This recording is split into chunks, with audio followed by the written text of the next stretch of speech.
Hello students, বিবর্ণ educational ইনস্টিটিউটে তোমাদের সকলকে স্বাগত জানাই। আজকের ভিডিওতে আমরা আলোচনা করব প্রভাত কুমার মুখোপাধ্যায়ের আরো একটি ছোট গল্প বিবাহের বিজ্ঞাপন নিয়ে। এর আগের ভিডিওতে আমরা কুড়ানো মেয়ে যে আরেকটি ছোট গল্প আমাদের পাঠ্য আছে নেট সেটের সিলেবাসে, সেটি নিয়ে আলোচনা করেছি এবং তার উপর বেশ কিছু প্রশ্ন উত্তরও আলোচনা করেছি। তো তোমরা যারা ভিডিওটি দেখোনি তারা অবশ্যই চ্যানেলে গিয়ে সেই ভিডিওটি দেখে নাও। আর আজকের ভিডিওতে আমরা আলোচনা করব বিবাহের বিজ্ঞাপন নিয়ে। এরপর এই বিষয় কেন্দ্রিক ছোট গল্পের ইউনিট থেকে বলো বা আরো অন্যান্য ইউনিট থেকে বলো, প্রতিটা ইউনিট থেকে ইন্ডিভিজুয়াল ক্লাস আসবে। তো তোমরা যারা চ্যানেলে নতুন তারা অবশ্যই চ্যানেলটিকে সাবস্ক্রাইব করে নাও, চ্যানেলে নতুন নতুন ভিডিও আসলে তার নোটিফিকেশন সকলের আগে পাওয়ার জন্য। তাহলে চলো আজকের ক্লাস শুরু করি। বিবাহের বিজ্ঞাপন, প্রভাত কুমার মুখোপাধ্যায়। প্রথমে একেবারে বহিরাঙ্গিক তথ্যগুলো দেখবো। দেখো, পত্রিকায় প্রকাশ। বিবাহের বিজ্ঞাপন পত্রিকায় প্রকাশ এবং গল্পগ্রন্থে প্রকাশ। কোন পত্রিকাতে প্রকাশিত হচ্ছে বা কোন গল্পগ্রন্থের অন্তর্গত এবং সাল দুটিই কিন্তু আমাদের মনে রাখতে হবে, পরীক্ষার জন্য খুবই ইম্পর্টেন্ট। বিবাহের বিজ্ঞাপন প্রবাসী পত্রিকায় প্রকাশিত হচ্ছে বৈশাখ 1312 এবং গল্পগ্রন্থে প্রকাশ, যে গল্পগ্রন্থে প্রকাশিত হচ্ছে গল্পগ্রন্থ হচ্ছে দেশি ও বিলাতি। 15ই অক্টোবর 1906, বাংলায় আশ্বিন 1312। ঠিক আছে, দেখো বাংলা সাল কিন্তু একই, কিন্তু বৈশাখ আর আশ্বিন এই দুটোর পার্থক্য। এবার তোমাদেরকে একটি কথা বলি, মনে রাখবো কিভাবে। আমাদের তো এতগুলো ছোট গল্প, 16 জন রাইটারের 32টি ছোট গল্প, তাহলে আমাদের তো প্রতিটা মনে রাখতে হবে। কিভাবে মনে রাখবো? ট্রিক্স খাটিয়ে মনে রাখতে হবে। প্রতিটা গল্প যখন আমরা আলোচনা করব প্রতিটার সম্পর্কে ট্রিক্স বলবো। এটার ক্ষেত্রে বলি, বিবাহের বিজ্ঞাপন গল্পের বিষয়বস্তু কি?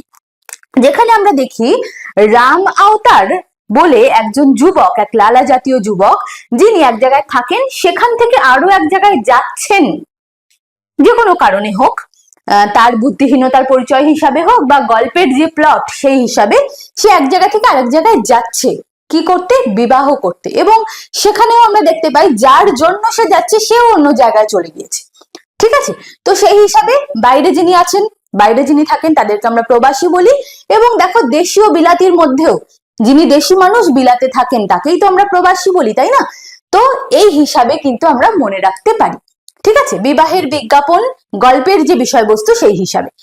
এবার গল্পের পরিচ্ছেদ সংখ্যাতে চলে আসি। কতগুলি পরিচ্ছেদ আছে?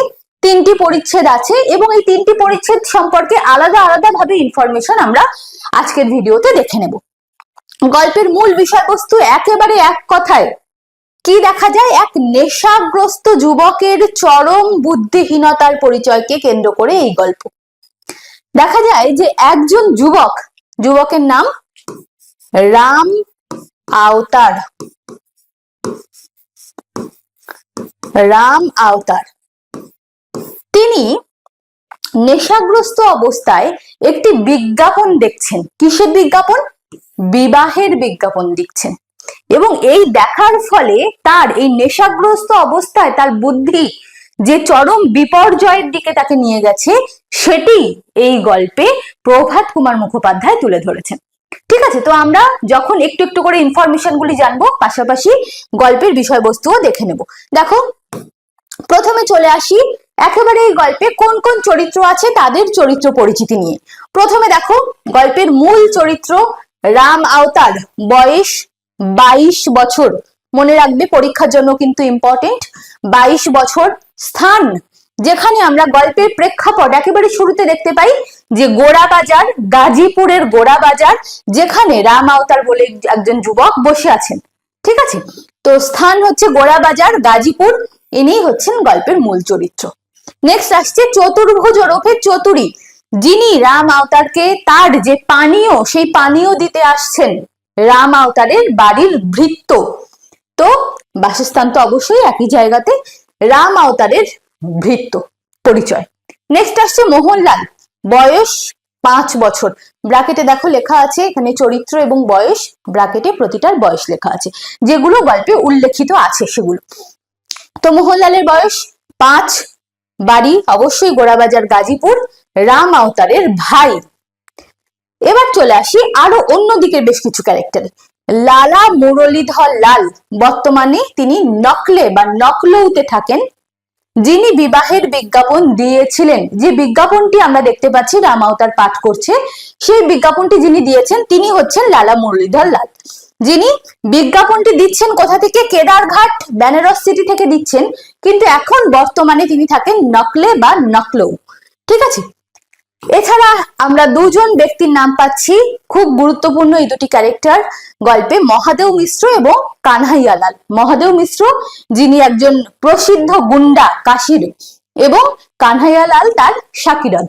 ঠিক আছে, যিনি পরে কৃষ্ণ প্রসাদ ছদ্মনাম ব্যবহার করে রাম আওতারকে ঠকিয়েছিল। ঠিক আছে, তো মহাদেব মিশ্রর বাড়ি কাশীর কেদারঘাট বেনারস সিটি। এনার বাড়িতেই ভাড়া থাকতেন কে?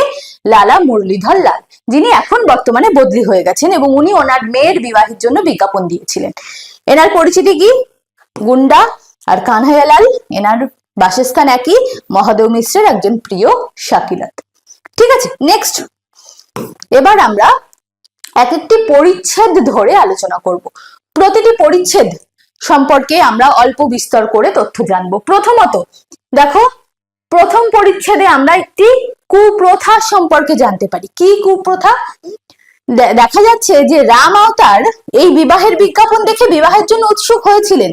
তিনি নিজের বাল্য বিবাহের কথাও বলেছিলেন, যে তিনি অল্প বয়সে বা বাল্য বয়সে তিনি একটি বিবাহ করেছিলেন, এবং এই দ্বিতীয়বার যে বিবাহের বিজ্ঞাপন দেখে যিনি ওটা করেছিলেন, উনি যে কাজটা করেছিলেন সেটা কিন্তু ওনার পুরোপুরি মতিভ্রম বা মজা দেখার জন্য করতে চেয়েছিলেন।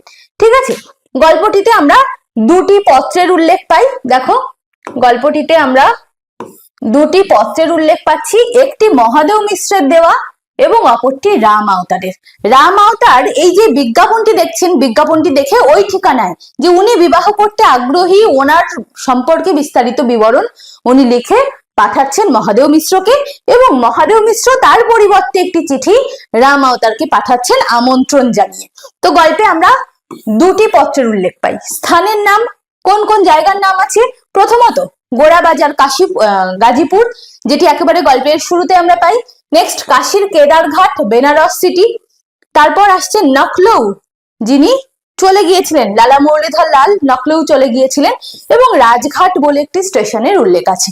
এছাড়া বরম সমাজি অর্থাৎ ব্রাহ্ম সমাজ এবং প্রার্থনা সমাজের প্রসঙ্গ আমরা গল্পে পাচ্ছি। ঠিক আছে, এবার পরিচ্ছেদ ধরে আমরা আলোচনায় চলে আসি। দেখো, বিবাহের বিজ্ঞাপন গল্পের প্রথম পরিচ্ছেদ শুরু হচ্ছে। গল্পের সময়কাল বৈশাখ মাস, গ্রীষ্মের সন্ধ্যা, গ্রীষ্মকালের সন্ধ্যা, বৈশাখ মাস। প্রথম পরিচ্ছেদের স্থান গোড়াবাজার গাজীপুর। শহর গাজীপুর, মহল্লা গোড়াবাজারের রাম আওতার নামক একটি লালা জাতীয় যুবক বাস করে, যার বয়স ২২ বৎসর অর্থাৎ 22 বছর। ইনফরমেশন গুলি তোমাদের যদি প্রয়োজন হয় সেক্ষেত্রে তোমরা খাতায় নোট ডাউন করে নিতে পারো। ঠিক আছে, নেক্সট, রাম আওতার কিছুটা ইংরাজি লেখাপড়া জানেন। রাস্তার মোড়ে অর্থাৎ গোড়াবাজার যে বাড়িতে বসে আছেন সেই বাড়ির রাস্তার মোড়ে একটি শিরীষ গাছ আছে, তাতে অজস্র কোমল ফুল ধরেছে। এই যে লাইনগুলি মনে রাখবে, শিরীষ গাছের প্রসঙ্গ আছে। যদি লাইন এমন তুলে দেয় যে রাম আওতার ইংরাজি লেখাপড়া খুব ভালো জানেন, ভুল। রাম আওতার ইংরাজি লেখাপড়া অল্প বিস্তর জানেন। ঠিক আছে, এই জন্যই লাইনগুলো কিন্তু মনে রাখতে হবে পরীক্ষার জন্য। নেক্সট, রাম আওতারের বাড়ির স্থানের বর্ণনা, যেখানটিতে রাম আওতারের বাড়ি অবস্থিত। প্রথমত বাড়ির সদর রাস্তার উপর, বাজার থেকে কিছুটা দূরে, তাই জায়গাটা কিছুটা নিরিবিলি। পথচারী লোক বেশি ছিল না, কিন্তু মাঝে মধ্যে দু একটা এক্কা গাড়ি, পরীক্ষায় কিন্তু এই প্রশ্ন বহুবার এসেছে, ঝমঝম শব্দ করে যাচ্ছিল। কি ধরনের শব্দ? এক্কা গাড়ি যাচ্ছিল এবং ঝমঝম শব্দ করে যাচ্ছিল, এবং অপর পাশে মিউনিসিপ্যালিটির একটি লণ্ঠন আলোক বিতরণ করছে। ঠিক আছে, মিউনিসিপ্যালিটির লণ্ঠন, কোথাকার লণ্ঠন? মিউনিসিপ্যালিটির লণ্ঠন। আর এক্কা গাড়ি যাচ্ছিল কিরকম আওয়াজ করে? ঝমঝম আওয়াজ করে। বাজার থেকে তার বাড়িটি কতটা দূরত্বে অবস্থিত? কিছুটা দূরত্বে অবস্থিত এবং নিরিবিলি এবং সদর রাস্তার উপরে। ঠিক আছে, ইনফরমেশন গুলি প্রতিটা ক্ষেত্রে মনে রাখবে খুব ভালো করে।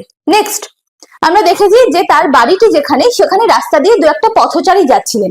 তো যে পথচারীগুলি যাচ্ছিলেন তার মধ্যে একজন ছিল গুলাব ছড়িওয়ালা। ঠিক আছে।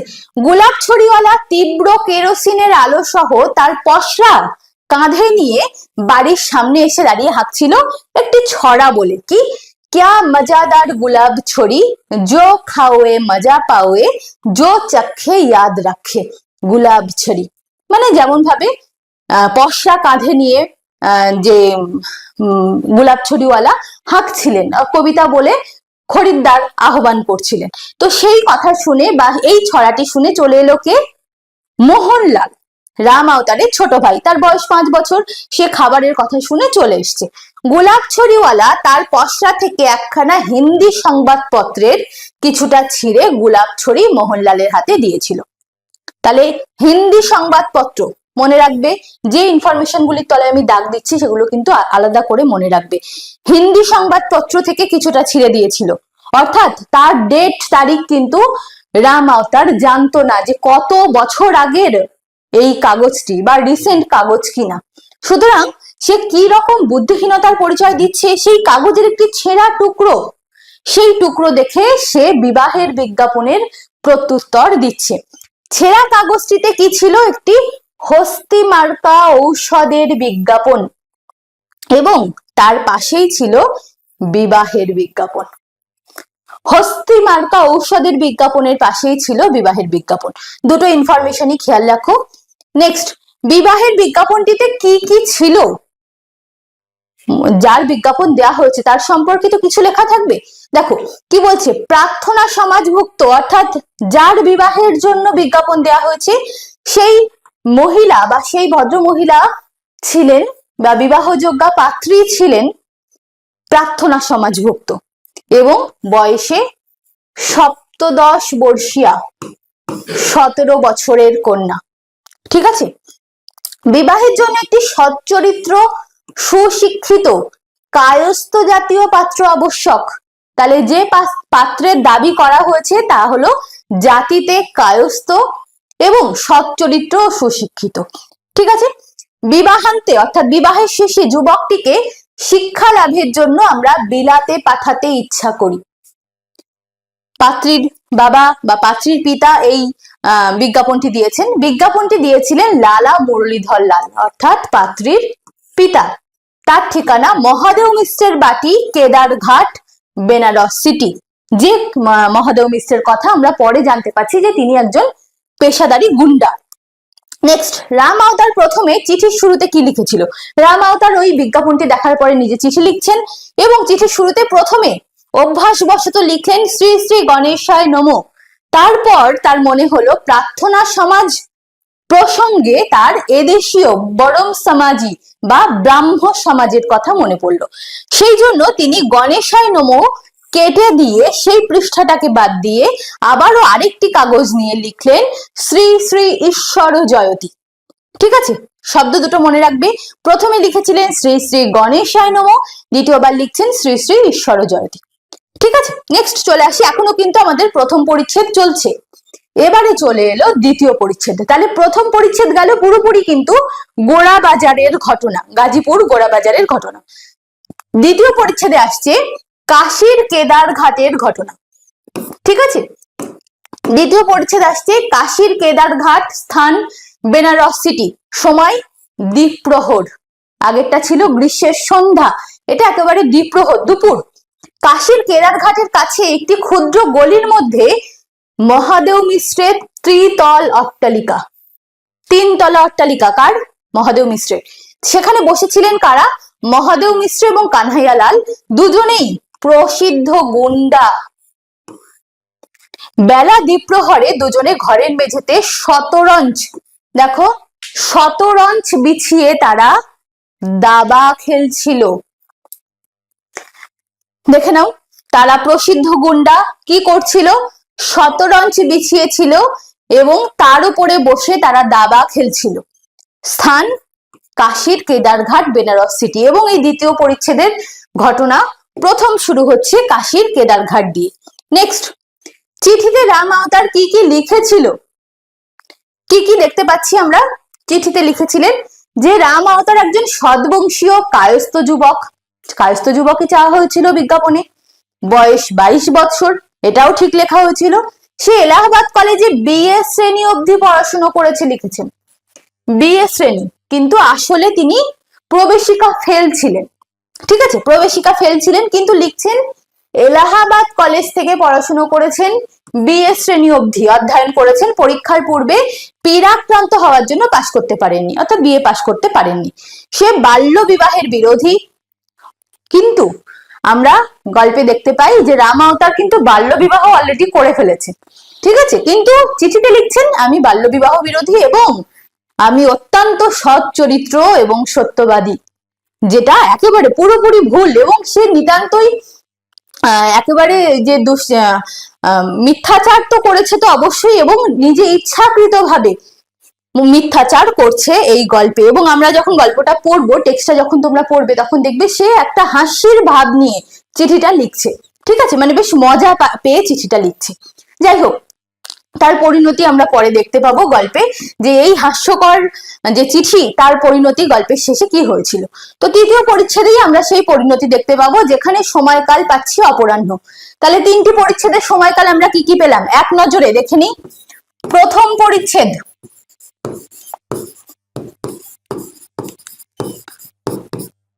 দ্বিতীয় পরিচ্ছেদ এবং তৃতীয় পরিচ্ছেদ। প্রথম পরিচ্ছেদের সময়কাল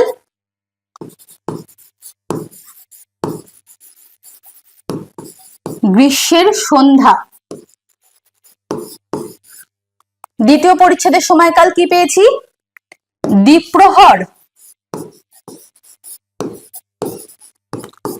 আর তৃতীয় পরিচ্ছেদের সময়কাল আমরা পাচ্ছি অপরাহ্ন। এবং স্থানও আমরা লিখবো গ্রীষ্মের সন্ধ্যা, এখানে স্থান কোথায় গোড়া বাজার, তাই তো। দ্বিতীয় পরিচ্ছেদের স্থান কোথায় পাচ্ছি আমরা কেদারঘাট, আর তৃতীয় পরিচ্ছেদের স্থানও আমরা মানে স্পেসিফিক স্থান দেওয়া হয়নি, তার কারণ হচ্ছে যে এখানে দেখা যাচ্ছে যে রাম আওতার যাচ্ছেন, ট্রেনে করে যাচ্ছেন, এবং কেদারঘাটে যাওয়ার পর কি ঘটনা ঘটছে, সেখান থেকে তাকে আবার মন্দিরের দরজার কাছে তাকে ফেলে দেওয়া হচ্ছে। তো অনেকগুলো স্থানের বর্ণনা আমরা এই গল্পে পাই, যার জন্য স্পেসিফিক কোনো স্থান এই পরিচ্ছেদে বলা হয়নি। ঠিক আছে, শুধু আমরা সময়কালগুলো কিন্তু আলাদা আলাদা করে মনে রাখবো। তাহলে দেখো নেক্সট ইনফরমেশন, 2 দিন পর রাম আওতারের কাছে একটি পত্র এসেছিল। তাহলে সে যে পত্র লিখেছিল তার পরিপ্রেক্ষিতে তার কাছে একটি পত্র আসছে, যেখানে ডাকওয়ালা একটি পত্র দিয়েছিল, সঙ্গে একটি প্যাকেট দিয়েছিল, যে প্যাকেটটিতে বেনারস সিটির শিলমোহর ছিল, বেনারস সিটির মোহর দেওয়া। ঠিক আছে, এবং রাম আওতার প্রথমেই দেখো চিঠি না খুলে সে প্যাকেট খুলছে, কারণ একটি মানে যার জন্য বিবাহের জন্য তিনি যাচ্ছেন তার ছবি পাঠানোর কথা বলা হয়েছিল চিঠিতে। তো ছবিটি নিশ্চয়ই এসছে, তো ছবিটি দেখার জন্য সে প্যাকেটটি প্রথমে খুলছে, এবং প্যাকেটে দেখা যাচ্ছে সুন্দরী যুবতীর সুন্দর মনোজ্ঞ ছবি, একদম লাইন বাই লাইন বা ওয়ার্ড বাই ওয়ার্ড মনে রাখবে, নেট পরীক্ষার জন্য কিন্তু খুবই ইম্পর্টেন্ট ওয়ার্ড বাই ওয়ার্ড মনে রাখা। সুন্দরী যুবতীর মনোজ্ঞ সুন্দর ছবি। ঠিক আছে, যুবতীর পরনে ছিল পার্সি মহিলাদের ধরনের শাড়ি। কিরকম শাড়ি? পার্সি মহিলারা যেরকম ভাবে শাড়ি পরে সেই রকম শাড়ি। এবার তাহলে সে সমস্ত কিছু দেখছে, দেখে এবার বলছে যে এবার তো তাকে যেতে হবে কাশিতে বা বেনারস সিটিতে যেতে হবে। তো সে বাড়ি থেকে কি বলে বার হচ্ছে, একবার কাশীজি দর্শন করিয়ে আসি, অর্থাৎ কাশীজিকে দেখে আসি একবার। সেই জন্য সে বার হচ্ছে। শনিবার দিন আহার শেষ করে বাড়িতে রাম আওতার এ কথা বলেছিল এবং বার হচ্ছে, শনিবার দিনই সে বাড়ি থেকে বার হচ্ছে এই কথা বলে। লাইনটি মনে রাখবে, একবার কাশীজি দর্শন করিয়ে আসি। তো যাচ্ছে সে বিবাহের জন্য, মেয়ে দেখতে যাচ্ছে বা বিবাহ করতে যাচ্ছে, তো সাজগোজ প্রয়োজন। তো তার বেশ বিন্যাস কিরকম ছিল দেখো, ভালো রেশমি চাপকান পরেছিল। প্রতিটা প্রথমত ইনফরমেশন গুলো যেমন মনে রাখবে তেমনি পর পর মনে রাখবে, কারণ পরীক্ষার জন্য ক্রম সাজানো খুব ইম্পর্টেন্ট। ভালো রেশমি চাপকান, জরির কাজ করা সুন্দর মখমলের টুপি, তাহলে টুপিটি ছিল মখমলের এবং তাতে জরির কাজ করা। দিল্লি থেকে আনা সুকমল রঙিন জুতো, তাহলে জুতোটি রঙিন ছিল এবং কোমল ছিল। উৎকৃষ্ট হেনার আতর কোথায় কোথায় দিয়েছিল, রুমালে, গোফে এবং ভ্রু যুগলে। 3 জায়গাতে উৎকৃষ্ট হেনার আতর দিয়েছিল সুগন্ধের জন্য, এবং খরচ খরচার জন্য 200 ক্যাশ টাকা সে নিয়েছিল। এছাড়াও তার সাথে কি কি ছিল? সোনার ঘড়ি, সোনার চেন, হীরকের অঙ্গুরীয় অর্থাৎ হীরের আংটি। তাহলে এত কিছু নিয়ে সে যাচ্ছে কোথায়? কাশিতে বা বেনারস সিটিতে যাচ্ছে। তাও কাদের কাছে? সেই গুন্ডা, সেই মহাদেব মিশ্রের কাছে। পরপর মনে রাখবে এবং ইনফরমেশন গুলো আলাদা আলাদা করেও তো মনে রাখতে হবে, ঠিক আছে? নেক্সট, তৃতীয় পরিচ্ছেদ দেখো, রাম আওতার ইংরাজি উপন্যাস কখনো পাঠ করেননি। আগেও বলেছি যে উনি ইংরাজি লেখাপড়া অল্প বিস্তর জানতেন, তো উনি নিজে বলছেন যে আমি ইংরাজি উপন্যাস কখনো পাঠ করিনি, তবে লাল হীরা কি কথা, লায়লা মজনু, গুলি বকাউলি এইগুলো আমার পড়া আছে, ঠিক আছে? আজ বৈশাখী পূর্ণিমা, তাহলে তৃতীয় পরিচ্ছেদের যে সময়কাল সেটি হচ্ছে, বা সেদিন কি ছিল, সেদিন হচ্ছে বৈশাখী পূর্ণিমা, যেদিন রাম আওতার কাশিতে যাচ্ছেন। সেই জন্য কাশিতে ছোট দোল আছে বৈশাখী পূর্ণিমা উপলক্ষে। রাম আওতার সিদ্ধি শেষ করে পকেট থেকে ঘড়ি বার করে দেখেছিল সময় রাত 8টা। তো রাম আওতারকে রিসিভ করতে এসেছিল কানহাইয়া লাল, ঠিক আছে? কিশুন প্রসাদ নাম ধারণ করে বা ছদ্মনাম ধারণ করে সে এসেছিল। এসে তাকে যেখানে নিয়ে যাওয়া হয়েছিল সেখানে গিয়ে তাকে সিদ্ধি খেতে দেওয়া হয়েছিল। সিদ্ধি খাওয়া যখন শেষ করছে তখন দেখছে যে সময় রাত্রি 8টা, এবং সে নেশার ঘরে একটি গান করছিল। গানটি কি? বতা দে সখী কন গলি গায়ে মেরে সাম, গোকুল ঢুরি বৃন্দাবন ঢু। এই ঢু শব্দটা হচ্ছে মানে ঢু বলতে বলতে সে আর কোনো শব্দ উচ্চারণ করতে পারছে না, এবং ওখানেই সে অজ্ঞান হয়ে যাচ্ছে বা জ্ঞান হারাচ্ছে, ঠিক আছে? তো গানটি হচ্ছে বতা দে সখী কন গলি গায়ে মেরে সাম, গোকুল ঢুরি বৃন্দাবন ঢু, ঠিক আছে? তাহলে এই হচ্ছে এই গল্পের তৃতীয় পরিচ্ছেদের আরো কিছু বিবরণ আমরা পাবো। একেবারে শেষে কানহাইয়া লাল অচেতন অবস্থায় রাম আওতারের কাছ থেকে যা যা নিয়েছিল, সে তো অনেক দামি পোশাক আশাক যেমন পরে এসেছিল, তেমনি অনেক দামি সামগ্রী নিয়ে এসেছিল, সঙ্গে ক্যাশ টাকা। তো সেই সমস্ত কিছু সে নিয়ে নিচ্ছে। দেখো, ঘড়ি, চেন, হীরার আংটি, নগদ 200 টাকা, এছাড়া তার পকেটে একটি রূপোর পানের ডিবা ছিল সেটি। সবশেষে তার জামা কাপড়ও নিতে কুণ্ঠাবোধ করছে না, সামগ্রী তো নিচ্ছে, সঙ্গে তার জামা কাপড় যেহেতু দামি, তো জামা কাপড় গুলো খুলে নিচ্ছে। দেখো, টুপি, জুতো, রেশমি পোশাক খুলে একখানি শেষ পর্যন্ত ছিন্ন বস্ত্র তাকে পরিয়ে দিয়েছিল। এবং সবশেষে যখন তার নেশা কেটে যাওয়ার মতো অবস্থা, প্রায় 2 ঘন্টা পর, টাইমটা মনে রাখবে, প্রায় 2 ঘন্টা পরে তাকে মান মন্দিরের দেউড়িতে শুইয়ে দিয়ে আসা হয়েছিল। মান মন্দিরের দেউড়িতে তাকে শুইয়ে দিয়ে আসা হচ্ছে 2 ঘন্টা পরে, ঠিক আছে? এবং তাকে একটি ঝুলি দিয়ে দেওয়া হচ্ছে, তার মধ্যে কতগুলো খুচরো পয়সা দিয়ে দেওয়া হচ্ছে, যাতে লোকে মনে করে যে সে ভিক্ষাবৃত্তি করে জীবন নির্বাহ করে, ঠিক আছে? তো সে এসেছিল দেখো কত সুন্দর সেজে, কিন্তু তার পরিস্থিতি হলো, তার চরম বুদ্ধিহীনতার পরিচয় কিন্তু আমরা গল্পে দেখতে পাচ্ছি। সৌভাগ্যবশত রাম আওতারের এক মামা তাকে কাশীর রাস্তায় দেখতে পেয়েছিল, এবং এটি দেখার পর তাকে অনেক কষ্টে গৃহাশ্রমে ফিরিয়ে এনেছিলেন, অর্থাৎ বাড়িতে ফিরিয়ে আনছেন অনেক কষ্টে। ধার্মিক ব্যক্তি বলে রাম আওতারের খ্যাতি জন্মেছিল, কারণ আমরা গল্পের শুরুতে দেখতে পাই, বা যখন দেখছি যে রাম আওতার কাশিতে যাচ্ছেন, তখন বলছে যে একবার কাশী যে দর্শন করে আসি, অর্থাৎ কাশী দর্শন করতে যে সে এসেছিল এটি কিন্তু বাড়ির লোক জানে, এবং দেখছে যে কাশীতে এসে সে সন্ন্যাস বৃত্তি গ্রহণ করেছে। ফলত একটি হাস্যকর ব্যাপার যে ধার্মিক ব্যক্তি বলে তার খ্যাতি জন্মে যাচ্ছে এই গল্পে, ঠিক আছে, রাম আওতারে। তাহলে এই ছিল আজ বিবাহের বিজ্ঞাপন গল্পের আলোচনা। ভিডিওটি কেমন লাগলো অবশ্যই তোমরা কমেন্ট করে জানিও, এবং নেক্সট ভিডিওতে এই টপিকের উপরে আমরা প্রশ্ন উত্তর আলোচনা নিয়ে আসছি। তো ভিডিও নোটিফিকেশন পেতে হলে অবশ্যই তোমরা চ্যানেলটিকে সাবস্ক্রাইব করে রাখো এবং বেল আইকনে অবশ্যই ক্লিক করে রাখো। দেখা হচ্ছে পরবর্তী ভিডিওতে, তত সময়ের জন্য প্রত্যেকে ভালো থেকো।